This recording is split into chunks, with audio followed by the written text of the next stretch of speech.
14 মাস হচ্ছে, 14 মাস থেকে লাগানো। কতদিন পর্যন্ত ফল দিবে এই গাছ?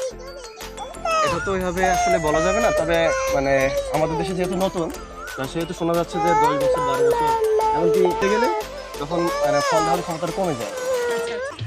যাক, আলহামদুলিল্লাহ। নতুন আমরা আশা করি নতুন এবার গাছ বেশি হিসাবে কিছু হবে। হ্যাঁ, এবার তো আশা করছি যে কয়েক লাখ টাকা বেচে কেনা করা যাবে। যাক, আলহামদুলিল্লাহ। তো আপনার এই ড্রাগন গুলোতে তো কোনো রকম কোনো কেমিক্যাল বা সার এরকম কিছু দেওয়া না নেই? না না, এগুলো সম্পূর্ণ অর্গানিক আর কি।